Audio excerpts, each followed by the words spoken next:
ಕಲ್ಲು ಕ್ವಾರಿಯಲ್ಲಿ ಬಂಡೆ ಬಿದ್ದು 7 ಕಾರ್ಮಿಕರು ಬಲಿಯಾದಂತಹ ಪ್ರಕರಣಕ್ಕೆ ಸಂಬಂಧಪಟ್ಟಂತೆ ಕ್ರಷರ್ ಮಾಲೀಕ ಮ್ಯಾನೇಜರ್ ಸೇರಿ 3ರನ್ನ ಅರೆಸ್ಟ್ ಮಾಡಲಾಗಿದೆ ಅನ್ನೋದರ ಕುರಿತು ಡೀಟೇಲ್ಸ್ ಲಭ್ಯವಾಗ್ತಾ ಇದೆ. ಸಾಯಿ ರಾಮ್ ಕ್ರಷರ್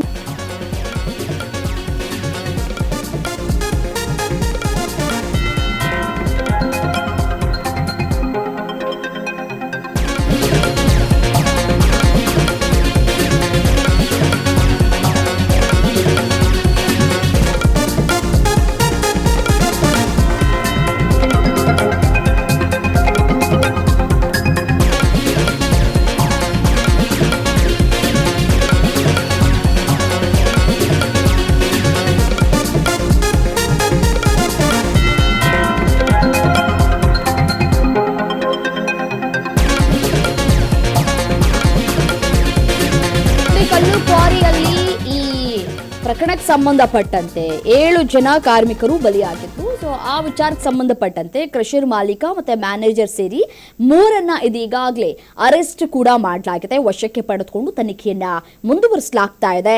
ಸಾಯಿರಾಮ್ ಕ್ರಷರ್ ಮಾಲೀಕ ಪಾಂಡುರಂಗ ಮತ್ತೆ ಬಸವೇಶ್ವರ ಕ್ರಷರ್ ಲೀಸ್ಗೆ ಪಡೆದುಕೊಂಡಿದ್ದಂತಹ ಪಾಂಡುರಂಗ, ಕ್ರಷರ್ ಹಾಗೂ ಕ್ವಾರಿ ಇನ್ಚಾರ್ಜ್ ತೆಗೆದುಕೊಂಡಿದ್ದಂತಹ ಲೋಕೇಶ್ನನ್ನ ಅರೆಸ್ಟ್ ಕೂಡ ಮಾಡಲಾಗಿದೆ. ತಾವರೆಕೆರೆ ಠಾಣೆಯ ಪೊಲೀಸರಿಂದ 3ರ ಬಂಧನ ಕೂಡ ಆಗಿದೆ. ಬಿಎನ್ಎಸ್ ಆಕ್ಟ್ 105, 125A, 324/5, 3/5 ಅಡಿ ಈಗ ಕೇಸ್ ದಾಖಲಾಗಿದೆ. ಕೇಸ್ ದಾಖಲಾಗಿದ್ದು ತನಿಖೆಯನ್ನ ನಡೆಸಲಾಗ್ತಾ ಇದೆ. ಏನು ಮಾಡ್ತಾ ಇದ್ರಿ? ಕಾಮಗಾರಿ ನಡೆಯುವಂತಹ ಸಂದರ್ಭದಲ್ಲಿ, ಕ್ರಷರ್ ಬಳಕೆ ಮಾಡಿಕೊಳ್ಳುವಂತಹ ಸಂದರ್ಭದಲ್ಲಿ ಕೆಳಗಡೆ ಯಾರಿದ್ದಾರೆ ಯಾರಿಲ್ಲ ಅನ್ನೋದನ್ನ ಯಾಕೆ ನೀವು ಗಮನಿಸಿರ್ಲಿಲ್ಲ? ನೀವೆಲ್ಲ ಏನು ಮಾಡ್ತಾ ಇದ್ರಿ? ನಿದ್ದೆ ಮಾಡ್ತಾ ಇದ್ರ ಅಥವಾ ಕತೆ ಮೇಯಿಸ್ತಾ ಇದ್ರಾ ಅಂತ ಹೇಳಿ ಜನರು ಆಕ್ರೋಶವನ್ನ ವ್ಯಕ್ತಪಡಿಸ್ತಾ ಇದ್ದಾರೆ. ಕ್ರಷರ್ ಲೀಸ್ಗೆ ಪಡೆದುಕೊಂಡಿದ್ದಂತಹ ಪಾಂಡುರಂಗ ಅವರು ಕೂಡ ಇಲ್ಲಿ ನೇರ ಹೊಣೆ ಹಾಕ್ತಾರೆ.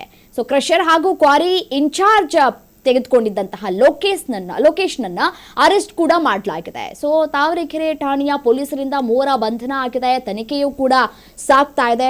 ತನಿಖೆಯನ್ನ ಮುಂದುವರಿಸಿಕೊಂಡು ಹೋಗ್ಲಾಗ್ತಾ ಇದೆ. ಈ 7 ಜನರ ಜೀವಕ್ಕೆ ಯಾರು ಹೊಣೆ? ಯಾರು ಇವರ ಸಾವಿಗೆ ಕಾರಣರಾದರು? ಸೊ ಅವರೆಲ್ಲರನ್ನೂ ಕೂಡ ಇದೀಗ ವಶಕ್ಕೆ ಪಡೆದುಕೊಂಡಿದ್ದಾರೆ. ನೋಡಿ, ಈ ಕೆಲಸಗಳು ಆರಂಭ ಆಗೋದಕ್ಕೂ ಮುನ್ನವೇ ಏನಾಗ್ತಾ ಇದೆ ಫೀಲ್ಡಲ್ಲಿ ಅಥವಾ ಈ ಜಾಗದಲ್ಲಿ ಏನಾಗ್ತಾ ಇದೆ, ಯಾವ ರೀತಿಯಾದಂತಹ ಕ್ರಮವನ್ನು ನಾವು ತೆಗೆದುಕೊಂಡಿದ್ದೀವಿ ಅಂತ ಮುಂಜಾಗ್ರತಾ ಕ್ರಮವನ್ನು ತೆಗೆದುಕೊಳ್ಬೇಕಾಗಿತ್ತು. ಕ್ವಾರಿ ದುರಂತಕ್ಕೆ ಹೊಣೆ ಯಾರು? ಹಾಗಾದರೆ ತನಿಖೆ ಚುರುಕಾಗುತ್ತೆ. ಕ್ರಷರ್ ಮಾಲೀಕ ಸೇರಿ 3ರನ್ನ ಈಗಾಗಲೇ ಅರೆಸ್ಟ್ ಕೂಡ ಮಾಡಲಾಗಿದೆ. ಸೊ ಹಾಗಾಗಿ ಕಲ್ಲು ಕ್ವಾರಿ ಅವಘಡ ಆರೋಪಿಗಳ ವಿರುದ್ಧ ಕಠಿಣ ಕ್ರಮಕ್ಕೆ ಜನಸಾಮಾನ್ಯರು ಒತ್ತಾಯವನ್ನ ಕೂಡ ಮಾಡ್ತಾ ಇದ್ದಾರೆ. ಸುರಕ್ಷತಾ ಕ್ರಮ ಉಲ್ಲಂಘಿಸಿದ್ದಕ್ಕೆ ದುರಂತಕ್ಕೆ ಕಾರಣವಾಯಿತು ಅಂತ ಕೂಡ ಹೇಳ್ತಾ ಇದ್ದಾರೆ. ಆಡಳಿತದ ವೈಫಲ್ಯ, ಅಮಾಯಕ ಕಾರ್ಮಿಕರ ಜೀವ ಬಲಿಯಾಯ್ತಾ? ಯಾರದೋ ತಪ್ಪಿಗೆ 7 ಅಮಾಯಕರ ಜೀವಗಳು ಬಲಿಯಾಗಿವೆ. ಒಂದ್ ಕಡೆ ಮೃತರ ಕುಟುಂಬಸ್ಥರ ಆಕ್ರಂದನ ಮುಗಿಲು ಮುಟ್ಟಿದ್ರೆ, ಮತ್ತೊಂದು ಕಡೆ ಇಡೀ ರಾಜ್ಯವನ್ನೇ ನಡುಗಿಸಿದಂತಹ ಈ ಒಂದು ಘಟನೆಗೆ ನಿಜವಾದಂತಹ ಹೊಣೆ ಯಾರು ಅನ್ನುವಂತಹ ಪ್ರಶ್ನೆ ಈಗ ಕಾಡ್ತಾ ಇದೆ. ನೋಡಿ, ಪ್ರಾಥಮಿಕ ತನಿಖೆಯಿಂದ ತಿಳಿದು ಬಂದಿರುವಂತಹ ಆಘಾತಕಾರಿ ವಿಷಯ ಏನಪ್ಪಾ ಅಂತಂದ್ರೆ, ಕಾವೇರಿ ಕ್ರಷರ್ ಮಾಲೀಕರ ಪರಮ ನಿರ್ಲಕ್ಷ್ಯವೇ ಈ ಒಂದು ದುರಂತಕ್ಕೆ ನೇರ ಕಾರಣ. ಕಾರ್ಮಿಕರಿಗೆ ಯಾವುದೇ ಸುರಕ್ಷತಾ ಪರಿಕರಗಳನ್ನ ನೀಡದೆ ನಿಯಮ ಬಾಹಿರವಾಗಿ ಇಲ್ಲಿ ಗಣಿಗಾರಿಕೆಯನ್ನ ನಡೆಸಲಾಗ್ತಾ ಇತ್ತು ಅಂತ ಹೇಳಿ ಅಲ್ಲಿನ ಸುತ್ತಮುತ್ತಲ ಜನರು ಗಂಭೀರವಾಗಿ ಆರೋಪ ಮಾಡ್ತಾ ಇದ್ದಾರೆ. ಇದರ ಜೊತೆಗೆ ಅಲ್ಲಿ ಸಹೋದ್ಯೋಗಿಗಳಿರ್ತಾರಲ್ಲ, ಜೊತೆ ಕೆಲಸ ಮಾಡ್ತಾ ಇದ್ರಲ್ಲ, ಅವರು ಕೂಡ ಯಾವುದೇ ರೀತಿಯಾದಂತಹ ಕಠಿಣ ಕ್ರಮವನ್ನ ಇವರು ತೆಗೆದುಕೊಳ್ಳಿಲ್ಲ. ನಮಗೆ ಸುರಕ್ಷತಾ ಕ್ರಮಗಳನ್ನ ಕೂಡ ಹೇಗೆ ತೆಗೆದುಕೊಳ್ಬೇಕು ಅಂತ ಕೂಡ ಹೇಳಿಲ್ಲ. ಸೊ ನಮ್ಮ ಜೀವಕ್ಕೆ ಇಲ್ಲಿ ಬೆಲೆಯೇ ಇಲ್ಲ ಅಂತ ಹೇಳಿ ಅಲ್ಲಿ ಕೆಲಸ ಮಾಡ್ತಾ ಇದ್ದಂತಹ ಸಹೋದ್ಯೋಗಿಗಳು ಇದೀಗ ಗಂಭೀರವಾಗಿ ಆರೋಪವನ್ನ ಮಾಡ್ತಾ ಇದ್ದಾರೆ. ಘಟನೆ ಏನೋ ನಡೆದೋಯ್ತು, ಈಗ ಜೀವಗಳನ್ನ ಬಲಿ ತೆಗೆದುಕೊಂಡಿರೋದಕ್ಕೆ ಯಾರು ಹೊಣೆ ಅಲ್ವಾ? ಸೊ ಈಗ ತನಿಖೆಯನ್ನ ತೀವ್ರಗೊಳಿಸ್ತಾ ಇದ್ದಾರೆ. ಕ್ವಾರಿ ಮಾಲೀಕರಾದಂತಹ ಉದಯ್ ಶಂಕರ್ ಮತ್ತೆ ಆನಂದ ಸ್ವಾಮಿ ವಿರುದ್ಧ FIR ಕೂಡ ದಾಖಲಾಗಿದೆ. ಇಬ್ಬರನ್ನೂ ಕೂಡ ಪೊಲೀಸರು ಈಗಾಗಲೇ ಕಸ್ಟಡಿಗೆ ತೆಗೆದುಕೊಂಡಿದ್ದಾರೆ. ಒಟ್ಟು 3ರನ್ನ ಕಸ್ಟಡಿಗೆ ತೆಗೆದುಕೊಂಡು ತನಿಖೆಯನ್ನ ನಡೆಸ್ತಾ ಇದ್ದಾರೆ. ಆದರೂ ಕೂಡ ಸ್ಥಳೀಯರಲ್ಲಿ ಆಕ್ರೋಶ ಮಾತ್ರ ಕಮ್ಮಿ ಆಗ್ತಾ ಇಲ್ಲ. ಹೇಗೆ ಕಮ್ಮಿ ಆಗತ್ತೆ ಹೇಳಿ? 7 ಜೀವ ಹೋಗಿದೆ. ಈ 7 ಜನರ ಜೀವಕ್ಕೆ ಬೆಲೆನೇ ಇಲ್ವಾ? ಹಾಗಾದ್ರೆ ನಿಯಮ ಬಾಹಿರವಾಗಿ ಇಲ್ಲಿ ಕಾಮಗಾರಿಯನ್ನು ನಡೆಸ್ತಾ ಇದ್ದಾರೆ, ಕ್ರಷರನ್ನ ಮಾಡ್ತಾ ಇದ್ದಾರೆ. ಈ ಕ್ವಾರಿಯ ಬಗ್ಗೆ ಈ ಹಿಂದೆಯೇ ಕೂಡ ಸಾಕಷ್ಟು ದೂರನ್ನ ಕೂಡ ನೀಡಿದ್ರು.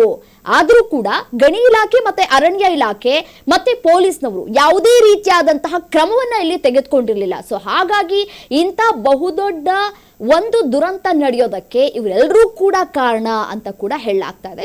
ಜೊತೆಗೆ ಸ್ಥಳೀಯ ಶಾಸಕ ಎಸ್.ಟಿ. ಸೋಮಶೇಖರ್ ಅವರು ಕೂಡ ಗಂಭೀರ ಆರೋಪವನ್ನ ಮಾಡಿದ್ದಾರೆ. ನಾ ಈ ಹಿಂದೆ ಜಾಗಕ್ಕೆ ಕೂಡ ತೆರಳಿದ್ದೆ, ಅಲ್ಲಿ ಪರಿಶೀಲನೆ ಮಾಡುವಂತಹ ಕೆಲಸವನ್ನ ಕೂಡ ಮಾಡಿದ್ದೆ, ಆದರೂ ಕೂಡ ಯಾವುದೇ ರೀತಿಯಾದಂತಹ ಕ್ರಮವನ್ನ ತೆಗೆದುಕೊಂಡಿರಲಿಲ್ಲ ಅಂತ ಹೇಳಿ ಅವರು ಕೂಡ ಆರೋಪ ಮಾಡ್ತಾ ಇದ್ದಾರೆ. ನೋಡಿ, ಸುಮಾರು 100 ಅಡಿ ಎತ್ತರದ ಕಣಿವೆಯ ಕೆಳಭಾಗದಲ್ಲಿ ಕಾರ್ಮಿಕರು ಕೆಲಸ ಮಾಡ್ತಾ ಇದ್ರು.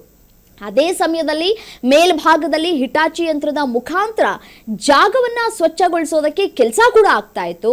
ಕೆಳಗೆ ಕಾರ್ಮಿಕರಿದ್ದಾರಾ ಇಲ್ವಾ ಅನ್ನೋದನ್ನು ಕೂಡ ಗಮನದಲ್ಲಿ ಇಟ್ಕೊಳ್ಳದೆ ಹಿಟಾಚಿಯನ್ನ ಚಲಾವಣೆ ಮಾಡಿದಾಗ ಈ ರೀತಿಯಾದಂತಹ ಒಂದು ಘಟನೆ ನಡೆದಿದೆ. ನೋಡಿ, ಬೃಹತ್ ಬಂಡೆ ಕೆಳಗೆ ಬಿದ್ದಾಗ ಹೇಗಾಗಿರ್ಬೇಡ ಅವರ ಪರಿಸ್ಥಿತಿ, ಅಷ್ಟು ವೇಗದಿಂದ ಕೆಳಗೆ ಬಿದ್ದಿರತ್ತೆ. ಸೊ ಯಾವುದೇ ಮುನ್ನೆಚ್ಚರಿಕೆ ತೆಗೆದುಕೊಳ್ಳದೆ ಇರೋದ್ರಿಂದ ಇದೀಗ ಈ ಒಂದು ಘಟನೆ ನಡೆದಿದೆ. ಘಟನೆಯನ್ನ ಗಂಭೀರವಾಗಿ ಪರಿಗಣನೆಗೆ ತೆಗೆದುಕೊಂಡಿದೆ ಸರ್ಕಾರ.